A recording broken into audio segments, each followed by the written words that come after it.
마트나 온라인에서 유산균 고를 때 혹시 뭘 보고 고르세요? 대부분 몇백억 마리, 몇천억 마리 이 숫자만 보고 고르시거든요. 그리고 며칠 먹어봐요. 배가 별로 안 편해지면 이거 효과 없는 거 아니야 하고 다른 거 찾아요. 또 먹어보고 또 별 차이 없고 이게 반복되면 결국 유산균은 나한테 안 맞나 봐로 끝나버리게 되죠. 저도 제조일 시작하기 전에는 그랬어요. 그냥 비싸고 균수 많은 거 먹으면 되겠지 했거든요. 근데 7년 동안 원료 보고 제품 개발하다 보니까 확실히 알게 된 게 하나 있는데 유산균은 먹기만 하면 바로 체감되는 영양제는 아니라는 거예요. 비타민 C처럼 먹으면 바로 흡수되는 구조가 아니거든요. 장 환경 자체를 서서히 바꾸는 거라서 조건이 맞아야 의미가 있어요. 이게 핵심이에요. 왜 효과를 못 느끼는 건지 세 가지로 정리해 드릴게요. 첫 번째는 균주가 내 목적이랑 안 맞는 거예요.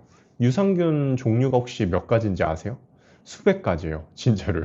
락토바실러스 계열, 비피도박테리움 계열, 스트랩토코스 계열, 이름만 들어도 굉장히 복잡하죠. 근데 중요한 건 이름이 아니에요. 이 균주들이 어떤 목적으로 연구됐는지가 훨씬 중요해요. 변비에 효과 있다고 임상이 쌓인 균주가 따로 있고, 과민성 장 증후군 쪽에 쓰이는 균주가 또 따로 있어요. 복부 팽만감, 설사, 면역 쪽도 각각 다른 균주가 쓰이거든요. 제조사 입장에서 보면 원료 설계할 때 균주 선정이 제일 먼저예요. 이 제품이 무엇을 위한 제품인가를 먼저 정하고 그에 맞는 균주를 골라요. 근데 소비자분들은 이 과정을 전혀 모르고 구매하시잖아요. 광고에 장 건강에 좋은 유산균이라고만 적혀 있으니까요. 그러니까 내 증상이 뭔지도 모르고 사고 균주가 뭔지도 모르고 드시는 거예요. 이러면 효과 보기가 정말 어려워요. 두 번째는 장까지 도달하는 균이 얼마나 되는지 모르는 거예요. 라벨에 100억 마리라고 적혀 있잖아요. 근데 이게 입에 넣는 시점의 숫자예요.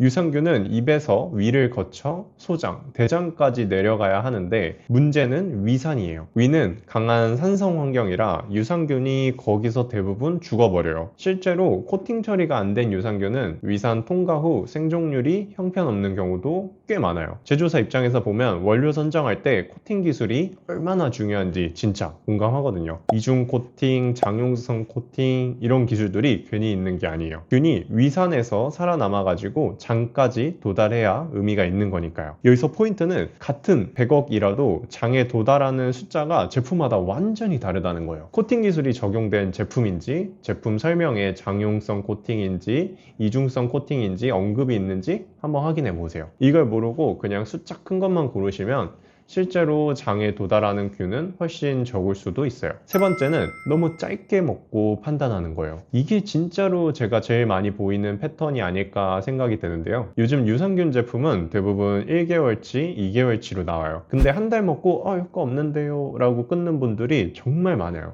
장 환경이 바뀌려면 최소 4주에서 8주 정도는 봐야 하는데 한 달은 시작입니다. 판단 타이밍이 아니에요. 장내 균 비율이 식생활이나 생활 습관에 따라서 매일매일 바뀌거든요. 거기에 외부에서 넣어준 유산균이 자리 잡으려면 시간이 필요한 거예요. 조급하게 일주일 먹고 판단하면 어떤 유산균도 아마 효과가 없을 거예요. 이건 제품 문제가 아니에요. 기대 방식이 잘못된 거거든요. 자, 그럼 어떻게 골라야 하는지 딱 정리해 드릴게요. 첫 번째는 내 증상에 맞는 균주를 확인하세요. 변비가 주된 문제라면 비피도박테리움 락티스, 락토바실러스 아시도필로스 계열 연구 사례를 찾아보세요. 과민성장이라면 락토바실러스 플란타눔 연구들을 찾아보세요. 복잡하게 생각 안 하셔도 돼요. 제품 뒷면에서 균주 이름을 찾고 그 이름의 임상 연구 혹은 효과로 검색 딱 한 번만 해보세요. 그러면 이 균주가 내 목적이랑 맞는지 바로 확인이 돼요. 기준 두 번째는 코팅 기술이 적용된 제품인지 확인하시는 거예요. 장용성 코팅인지 이중 코팅인지 언급이 있으면 일반 제품보다는 확실히 좋은 제품이라고 볼 수 있거든요.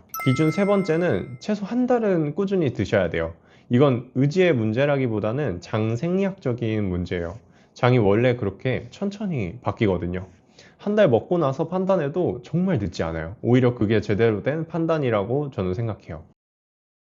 공복에 먹어야 해요? 아니면 식후에 먹어야 해요?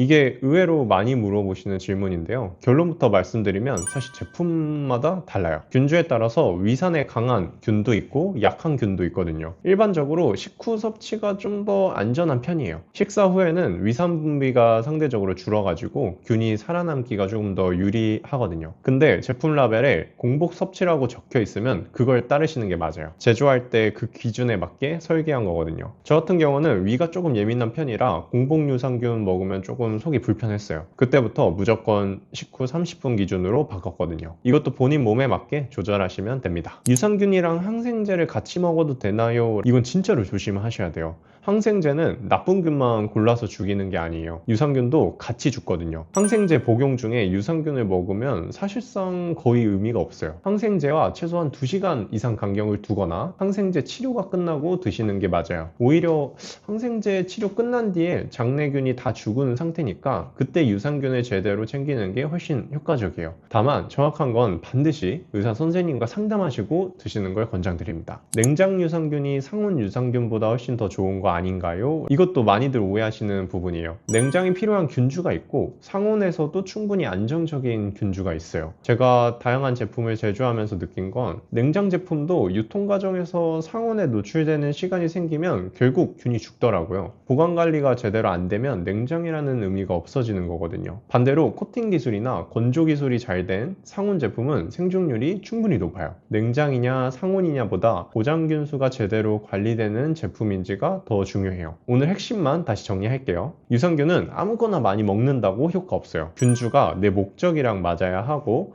보장균수 기준으로 확인해야 하고 최소 한 달은 꾸준히 먹어야 돼요. 이 세 가지만 지켜도 유산균 고르는 기준이 완전히 달라져요. 솔직히 말씀드리면 유산균은 드라마틱하게 효과가 체감되는 영양제가 아니에요. 근데 제대로 맞는 균주를 제대로 된 방식으로 충분히 먹으면 분명히 달라지는 게 있어요. 변화가 느껴질 때까지 기준을 잡고 꾸준하게 드셔보시는 걸 권장드립니다. 오늘 영상이 도움이 됐다면 구독이랑 좋아요 눌러주시고요. 궁금한 거 있으시면 댓글에 남겨주세요. 저는 용파남이었습니다. 감사합니다.